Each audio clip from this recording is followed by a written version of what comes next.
آج جس موضوع پر میں کچھ آپ کے سامنے گفتگو کرنا چاہتا ہوں، اس موضوع کا تعلق ہمارے اور آپ کے پروردگار نے، ہمارے رب نے ہمیں انعام دینے کے اور ہمیں سزا دینے کے دو الگ الگ مقامات بنائے ہیں۔ سزا دینے کے لیے جو جگہ ہے، جو مقام ہے، اس کا نام ہے جہنم، اور جو انعام کی جگہ ہے، جو بدلے، جو ریوارڈ کی جگہ ہے، جہاں نیکیوں کا ہمیں پھل ملے گا، اس جگہ کا نام ہے جنت۔ تو آج کی ہماری تقریر کا ٹاپک ہے وہ کون سی چیزیں ہیں، وہ کون سے اعمال ہیں، وہ کون سی ایکٹیویٹیز ہیں جو ہمیں جنت میں لے کر کے جائیں گی۔ ظاہر ہے بہت ساری چیزیں ہیں، ہم کچھ چنندہ چیزیں آپ کے سامنے بیان کریں۔ اس کے پہلے کہ ہم ان اعمال کو بیان کریں، ان چیزوں کو بیان کریں جو ہمیں جنت میں لے کے جاتی ہیں، پہلے ہم یہ سمجھ لیتے ہیں کہ جنت ہے کیا۔ جنت کا لفظ عربی زبان میں ایسے باغ کو جنت کہا جاتا ہے جو اتنا گھنا ہو کہ زمین نظر نہ آتا۔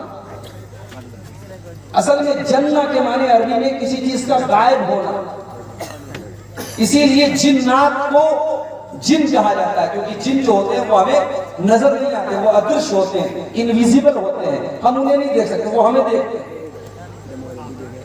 تو جنت کہتے ہیں اس باغ کو جس میں اتنے پیڑ ہوں، اتنے درخت ہوں کہ زمین نظر نہ آ رہی ہو اوپر سے، اس کو کہتے ہیں جنت۔ اور شریعت میں جنت اس مقام کا نام ہے جو اللہ رب العالمین نے اپنے نیک بندوں کے لیے تیار کر کے رکھا۔ اب وہ جنت کیسی ہے، اس میں کیا کیا ملے گا، وہ ایک الگ ٹاپک ہے۔ بس آپ اتنا سمجھ لیجئے کہ جنت ہمارے تصور سے، ہماری سوچ سے، ہماری امیجینیشن سے بہت اوپر کی چیز ہے۔ جو ہم سوچ نہیں سکتے، جنت اس سے بھی اوپر کی چیز ہے۔ دنیا میں ٹاپ سے ٹاپ نعمتیں، چاہے وہ مال کی نعمت ہو، چاہے وہ خوبصورتی کی نعمت ہو، چاہے وہ عورت کی نعمت ہو، چاہے وہ کھانے پینے کی لذتیں ہوں، دنیا میں جتنی طریقے کی لذتیں اور نعمتیں ہیں وہ جنت کی نعمتوں کے سامنے کوڑا ہے، کوڑا۔ جنت کیسی ہے، بس ایک آیت قرآن کی اپنے سامنے رکھیں۔ اللہ تعالیٰ فرماتا ہے سورہ سجدہ کا، جمعہ کے دن فجر کی نماز اگر آپ پڑھتے ہوں گے مسجد میں تو سورہ سجدہ کی تلاوت امام صاحب پہلی رکعت میں کرتے ہیں، اور یہ آیت ضرور آپ کے سامنے گزرتی ہے۔ فَلَا تَعْلَمُ نَفْسٌ مَّا أُخْفِيَ لَهُم مِّن قُرَّةِ أَعْيُنٍ جَزَاءً بِمَا كَانُوا يَعْمَلُونَ۔ ہم نے اپنے بندوں کی آنکھوں کی ٹھنڈک کے لیے، ان کے دل کی سکون کے لیے، ان کے دل کے قرار کے لیے، ان کو سکون پہنچانے کے لیے اپنے جنت میں کون کون سی نعمتوں کو تیار کر کے رکھا ہے۔ فَلَا تَعْلَمُ نَفْسٌ، کوئی نہیں جانتا، کوئی سوچ بھی نہیں سکتا، کوئی تصور بھی نہیں کر سکتا کہ ہم نے جنت میں کون کون سی نعمتوں کو تیار کر کے رکھا ہے۔ اور اللہ کے نبی فرماتے ہیں، بخاری کی روایت ہے، اللہ کے نبی فرماتے ہیں کہ اللہ تعالیٰ کہتا ہے اعددت لعبادی الصالحین ما لا عین رأت ولا اذن سمعت ولا خطر علی قلب بشر۔ اے میرے بندوں، میں نے جنت میں اپنے بندوں کے لیے جن نعمتوں کو تیار کر کے رکھا ہے، نہ تو کسی کان نے سنا ہے، نہ تو کسی آنکھ نے دیکھا ہے، نہ کسی دل میں ان کا خیال آیا ہے، نہ کسی نے سوچا بھی ہوگا کہ ایسی نعمتیں ملیں۔ بھئی دنیا میں آپ کھانا کھاتے ہیں، بھوک لگتی ہے، کھانا کھاتے ہیں، آپ کی پسند کا کھانا آیا تو تھوڑا زیادہ کھاتے ہیں، اس کے بعد ایک ٹائم ایسا آتا ہے کہ کھانا کھاتے کھاتے آپ کی بھوک پوری ہو جاتی ہے، پیٹ بھر جاتا ہے، اس کے بعد آپ کو لگتا ہے چھوڑو بس ہو گیا، بہت ہو گیا۔ جنت میں ایسا ہے، جنت میں کوئی بور نہیں ہوگا، کوئی اکتائے گا نہیں، لا یمسہم فیہا نصب وما ہم منہا بمخرجین، جنت میں کوئی تھکے گا نہیں، کوئی بور نہیں ہوگا، اور جنت میں جانے کے بعد کسی کو جنت سے نکالا نہیں جائے گا۔ جہنم سے تو لوگ نکلیں گے، جہنم میں جانے کے بعد بہت سارے لوگوں کو اللہ تعالیٰ ان کے گناہوں کی سزا دے کر کے یا اپنے نبی کی سفارش کے ذریعے ان کو جہنم سے نکالے گا، مگر جو جنت میں ایک بار چلا گیا جنت سے نکل نہیں سکتا۔ جنت میں یہ ڈر نہیں ہے، دنیا میں یہ ڈر ہوتا ہے نا، آج پیسہ ہے کل پتہ نہیں ہوگا کہ نہیں، آج جوانی ہے کل بڑھاپا آ جائے گا، جنت میں بڑھاپا نہیں آئے گا۔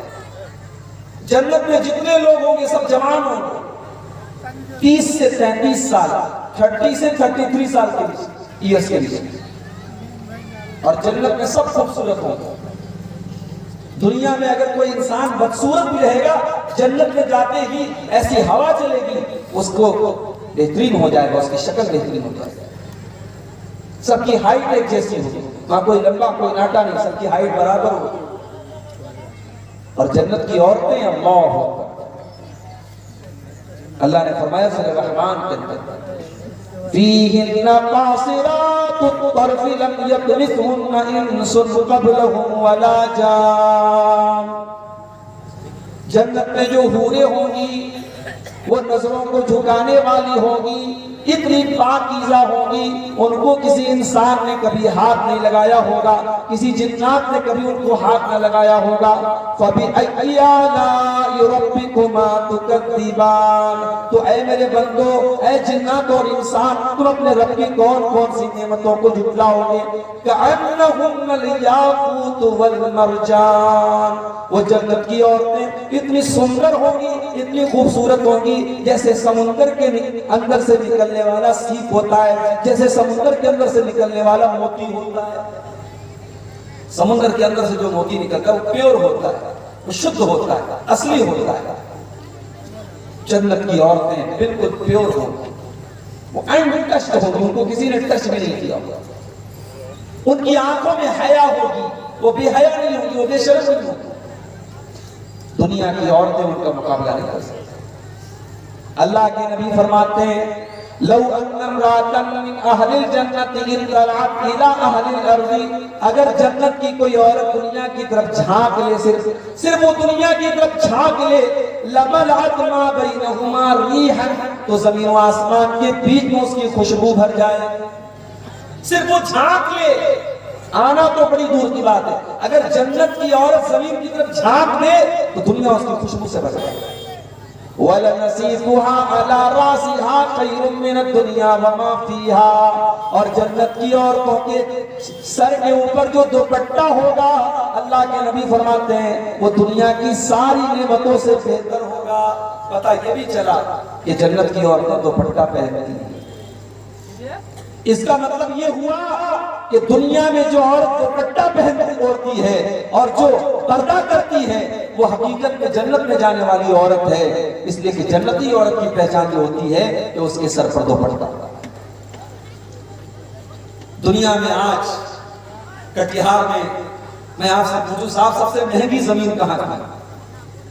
ہمارے اسحاق بھائی نے بتایا مولانا حاجی پور کا ایریا بڑا ترقی یافتہ ہے، آفیسرز کالونی بڑا پوش ایریا ہے کٹیہار کا، وہاں زمینیں بڑی مہنگی ملتی ہیں۔ دنیا میں ہم قیمتی سے قیمتی علاقہ جو ہوتا ہے اس کی اسی حساب سے ویلیو ہوتی ہے۔ ممبئی میں آپ باندرا میں چلے جائیں، اندھیری میں چلے جائیں، شاہ رخ خان کا بنگلہ ہے، امیتابھ بچن کا بنگلہ ہے، بھائی صاحب اربوں میں اس کی ویلیو ہے۔ کیوں؟ وہی اتنا بڑا بنگلہ ممبئی کے کسی آؤٹر میں چلے جائیں اس کی وہ ویلیو نہیں ہے، جگہ کی ویلیو ہوتی ہے۔ جگہ کی ویلیو ہوتی ہے کہ ممبئی کے سینٹر میں، ممبئی کے خوبصورت علاقے میں وہ بنگلہ ہے۔ دنیا کے بہترین سے بہترین علاقے جنت کے سامنے بیکار ہیں۔ اللہ کے نبی فرماتے ہیں جنت میں ایک کوڑا رکھنے کی جگہ، ایک کوڑا کتنا بڑا ہوتا ہے؟ زیادہ سے زیادہ 1 ہاتھ کا ہوتا ہے۔ ہم یہ کہہ سکتے ہیں جنت میں 1 اسکوائر فٹ ایریا، جنت میں 1 اسکوائر فٹ ایریا اللہ کے نبی فرماتے ہیں خیر من الدنیا وما فیہا، دنیا کی تمام نعمتوں سے بہتر ہے. دنیا میں بہترین سے بہترین علاقے جنت کے ایک اسکوائر فٹ ایریا کا مقابلہ نہیں کر سکتے. وہ لوگ کتنے بڑے نادان ہیں. ہم کٹیہار کے پوش ایریا میں مکان بنانے کے لیے کتنی محنت کرتے ہیں. ہم دنیا میں زمین و جائیداد کے لیے کتنی محنت کرتے ہیں اور جنت میں جانے کے لیے کوئی محنت نہیں کرتے. جنت کے لیے محنت کرتے. اسی لیے اللہ قرآن میں کہتا ہے وَسَارِعُوا إِلَىٰ مَغْفِرَةٍ مِّن رَّبِّكُمْ وَجَنَّةٍ عَرْضُهَا السَّمَاوَاتُ وَالْأَرْضُ أُعِدَّتْ لِلْمُتَّقِينَ. اے میرے بندو تم آپس میں ایک دوسرے سے آگے نکلنے کی کوشش کرو, تم محنت کرو, تم دوڑ دھوپ کرو اللہ کی جنت کو پانے کے لیے, جس جنت کی چوڑائی زمین و آسمان کے برابر ہے اور جس جنت کو اللہ تعالیٰ نے متقی لوگوں کے لیے تیار کر کے رکھا ہے. دنیا میں عورتوں کے ساتھ بڑے مسائل ہیں صاحب, بہت ساری گندگیاں ان کے ساتھ لگی ہیں. جنت کی عورتیں ہر قسم کی گندگی سے پاک. دنیا میں ہم کھانا کھاتے ہیں تو ساتھ میں لیٹرین بھی کرتے ہیں. جنتیوں کو لیٹرین کی حاجت نہیں. کھانا کھایا انہوں نے, اس کے بعد پسینہ ہوا اور پسینے کے ذریعے ان کا کھانا ہضم ہو گیا, پھر دوبارہ بھوک لگے گی. ان کو جو چاہیے ان کے کھانے پینے کی ساری نعمتیں جنت کے اندر اویلیبل ہیں. یہ ہے جنت میرے بھائی. کبھی انشاءاللہ اس پر ہم الگ سے بات کریں گے کہ جنت کی نعمتوں کا قرآن و سنت میں کیا ذکر کیا گیا. آج کا ہمارا ٹاپک یہ ہے وہ کون سی ایسی چیزیں ہیں جو جنت میں ہمیں لے کر گیا. اور یہ آپ نوٹ کر لیجیے, کامیابی یہ نہیں ہے کہ آپ لال بتی والی گاڑی پر گھومیں. کامیابی یہ نہیں ہے کہ بہار گورنمنٹ میں آپ کو منسٹر بنا دیا جائے, گاؤں کا پردھان بنا دیا جائے, ویدھان سبھا کا ودھایک بنا دیا جائے اور گاؤں میں سب سے زیادہ دولت آپ کے پاس ہو جائے. کامیابی یہ نہیں ہے میرے بھائی. کامیابی میرے رب کی نظر میں, کامیابی اللہ کی نظر میں کیا ہے. قرآن کا 3 پارہ کھولو, سورہ آل عمران کے اندر اللہ فرماتا ہے فَمَنْ زُحْزِحَ عَنِ النَّارِ وَأُدْخِلَ الْجَنَّةَ فَقَدْ فَازَ وَمَا الْحَيَاةُ الدُّنْيَا إِلَّا مَتَاعُ الْغُرُورِ. میرے بندو حقیقت میں کامیاب تو وہ انسان ہے جس کو ہم نے جہنم سے بچا لیا اور جس کو جنت میں ڈال دیا. جو جنت میں چلا گیا وہی کامیاب ہے, اور جو دنیا کے چکر میں پڑا ہوا ہے وہ کان کھول کر کے سن لے وَمَا الْحَيَاةُ الدُّنْيَا إِلَّا مَتَاعُ الْغُرُورِ. دنیا کی زندگی تو دھوکہ ہے, دھوکہ. بڑا ناز تھا فرعون کو اپنی حکومت پر.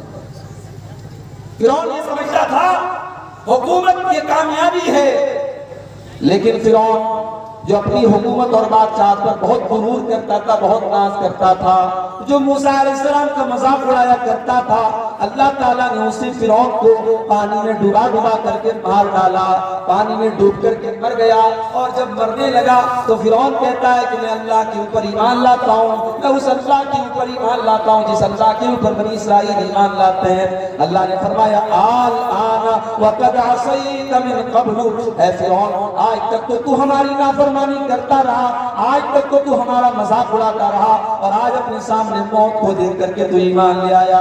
فَالْيَوْمَ نُنَجِّيكَ بِبَدَنِكَ لِتَكُونَ لِمَنْ خَلْفَكَ آیَةً. اے فرعون آج ہم تجھے اس پانی کے اندر موت کی نیند تو سنائیں گے, مگر اے فرعون ہم تیری ڈیڈ باڈی کو سلامت رکھیں گے, تیرے بدن کو سلامت رکھیں گے, تیری ڈیڈ باڈی کو آنے والی نسلوں کے لیے باقی رکھیں گے, آنے والی نسلیں دیکھیں گی. دیکھو فرعون بہت بڑا بادشاہ تھا, مگر اللہ نے اس کا انجام کیا کیا. جب اس نے اللہ کی نافرمانی کی, جب اس نے اللہ کا مذاق اڑایا, اللہ نے اس کا انجام کیا کیا. تیری لاش دیکھ کر کے دنیا عبرت حاصل کرے. بہت پیسے والا تھا قارون, اس نے دولت کو کامیابی سمجھا ہوا تھا.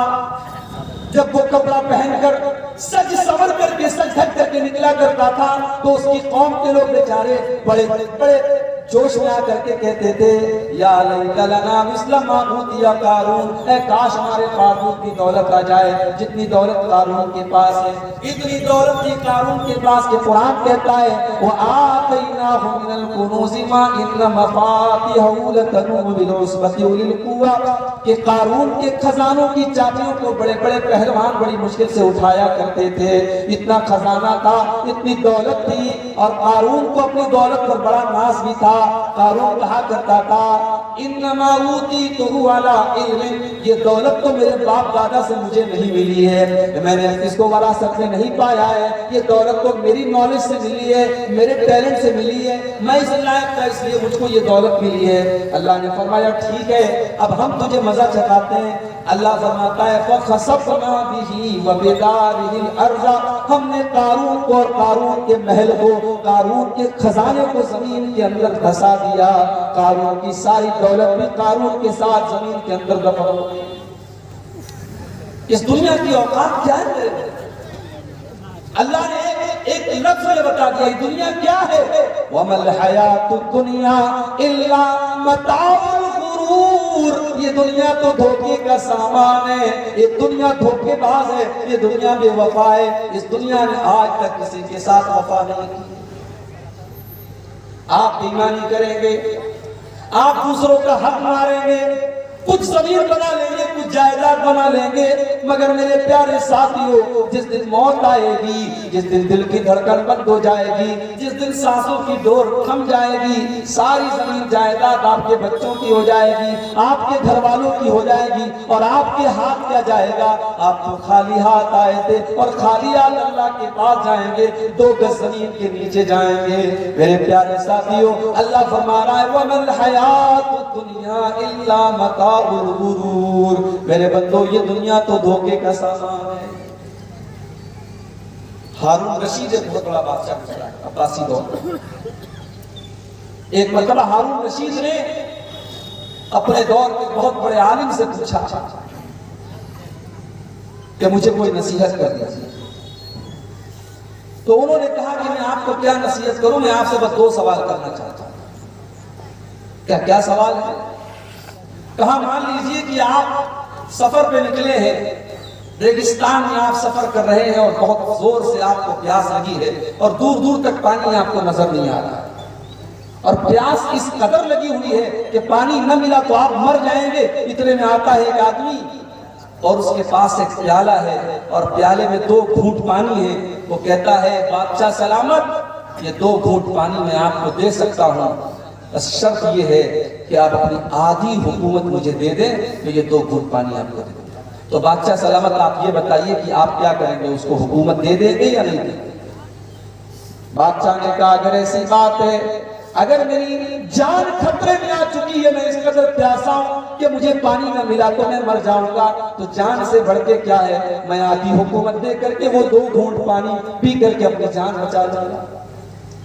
پھر اس عالم نے کہا اچھا ایک بات بتائیے، کچھ اور آگے آ پڑے، آپ نے پانی تو پی لیا، اب وہ پانی آپ کے بدن کے اندر اٹک گیا، آپ کو پیشاب لگ رہا ہے، پیشاب کی ضرورت محسوس ہو رہی ہے، مگر پیشاب کا راستہ بند ہو گیا ہے، پیشاب نکل ہی نہیں رہا ہے، آپ تڑپ رہے ہیں، آپ مچھلی کی طرح تڑپ رہے ہیں، لیکن پیشاب کا راستہ آپ کا رک چکا ہے، پیشاب آپ کا باہر نہیں نکل پا رہا ہے، آپ درد کے بارے بے چین ہیں۔ اتنے میں دوسرا آدمی آتا ہے اور وہ کہتا ہے بادشاہ سلامت میں آپ کا پیشاب نکال سکتا ہوں، میں ایسی دوا دے سکتا ہوں، ایسا طریقہ بتا سکتا ہوں کہ آپ کی پیشاب نکل آئے گی اور آپ کو اس تکلیف سے نجات مل جائے گی، شرط یہ ہے کہ آپ اپنی آدھی حکومت مجھے دے دیں۔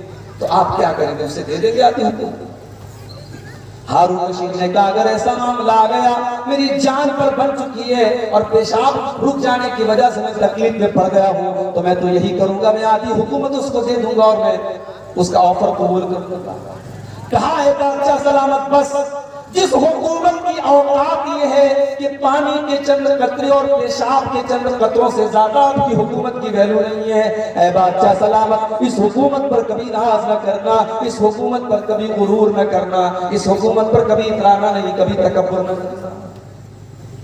آج آپ دیکھ رہے ساتھ جن کے ہاتھ میں پاور ہے وہ اپنے پاور کا کیسا استعمال کرتے ہیں۔ وہ راحت اندوری نے کہا تھا نا جو آج صاحب مسند ہے کل نہیں ہوں گے، کرایہ دار ہے ذاتی مکان تھوڑی ہے، یہ کرسی اور اقتدار یہ کسی کی میراث نہیں ہے، آج کوئی ہے کل کوئی ہوگا۔ انسان کو اپنے پاور اور کرسی کا کبھی ناجائز فائدہ نہیں اٹھانا چاہیے۔ تو اللہ نے فرمایا کہ کامیابی تو یہ ہے کہ تمہیں جنت مل جائے اور تم جہنم سے بچا لیے جاؤ، اور دنیا کو کامیابی سمجھنے والوں کان کھول کر کے سن لو، وَمَا الْحَيَاةُ الدُّنْيَا إِلَّا مَتَاعُ الْغُرُورِ، دنیا کی زندگی تو دھوکے کا سامان ہے۔ اب آئیے ہم قرآن و سنت کی روشنی میں کچھ ایسی چیزوں کو دیکھتے ہیں جن کو اللہ کے نبی نے بتایا ہے کہ ہاں یہ چیزیں جنت میں لے کے جانے والی ہیں۔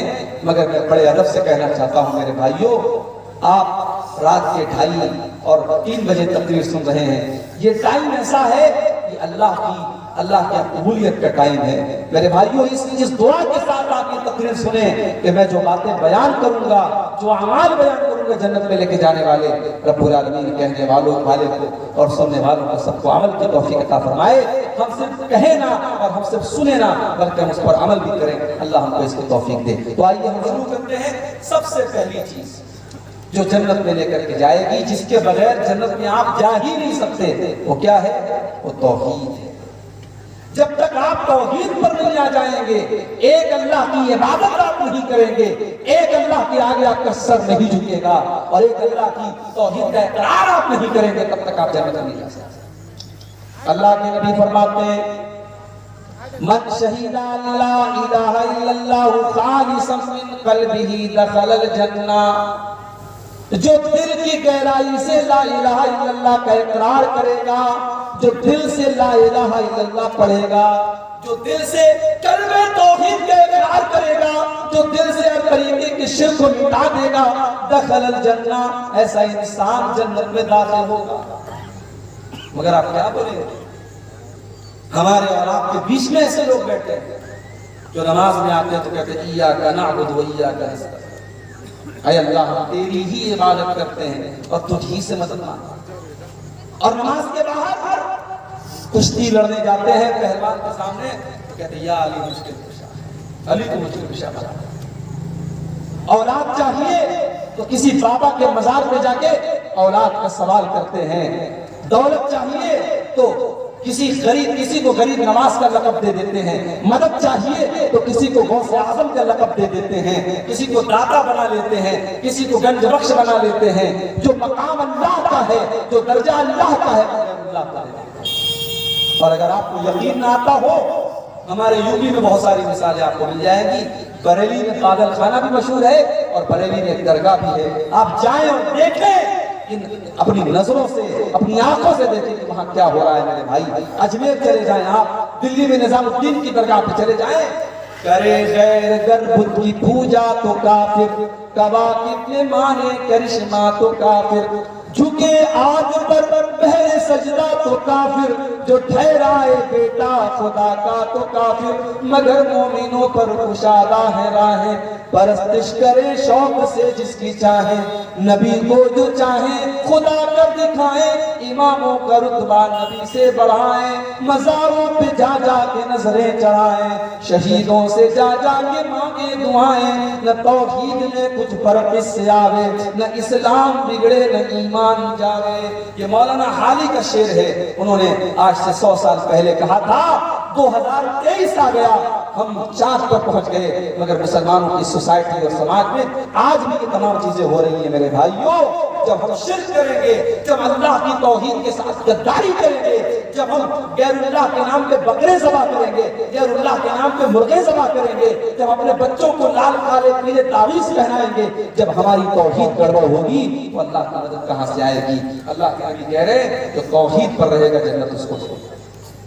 اور ایک بات اور نوٹ کر لیجیے، صرف توحید پر رہنا کافی نہیں ہے، آخری دم تک توحید پر رہنا یہ ضروری ہے۔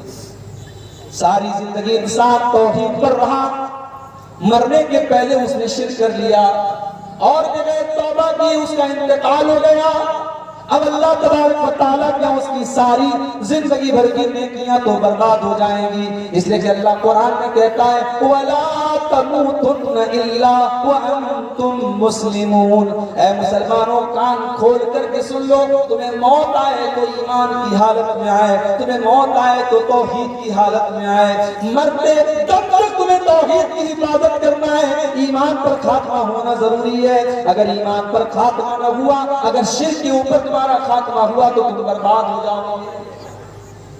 آپ دیکھ لیں، ابو طالب کا نام سنا ہے آپ نے؟ بولو بھائی سو رہے ہو یا سو گئے؟ ابو طالب کون تھے؟ نبی کے چچا تھا، نبی کو پالا تھا، نبی کا ڈیفنس کرتے تھے، نبی سے محبت کرتے تھے، سب تھا، ایمان نہیں لائے۔ ابو طالب کا آخری ٹائم آیا، اللہ کے پیارے نبی اپنے چچا کے پاس جاتے ہیں، بخاری کے الفاظ ہیں اور کہتے ہیں یا عمی قل لا الہ الا اللہ، اے چچا جان آپ کلمہ پڑھ لیجئے، آپ لا الہ الا اللہ پڑھ لیجئے، اے چچا جان میں گارنٹی دے رہا ہوں اگر آپ یہ کلمہ پڑھ کر کے دنیا سے جائیں گے، اے چچا میں اللہ تعالیٰ کے یہاں اس کلمے کے ذریعے آپ کے لیے بحث کروں گا۔ میرے چچا نے کلمہ پڑھا تھا، اے اللہ تو میرے چچا کو جنت میں ڈال دے، اے چچا بس آپ کلمہ پڑھ لیجئے۔ اللہ کے نبی اپنے چچا کو کلمہ پڑھنے کے لیے پریشر ڈال رہے ہیں، آپ ان کے اوپر دباؤ ڈال رہے ہیں، اور وہیں پر ابو لہب بھی بیٹھا تھا، وہیں پر عبداللہ ابن امیہ بھی بیٹھا تھا، یہ دونوں گرو گھنٹال بھی بیٹھے تھے۔ ان دونوں نے کہا خبردار ابو طالب اپنے باپ دادا کا طریقہ مت چھوڑنا، بڑا مشکل کام ہے۔ ابھی میرا پروگرام تھا اسی بہار میں ایک جگہ پر کی جہان آباد، جہان آباد کے آگے گاؤں ہے، گاؤں کا نام ہے ڈگری، بڑا پچھڑا ہوا علاقہ ہے۔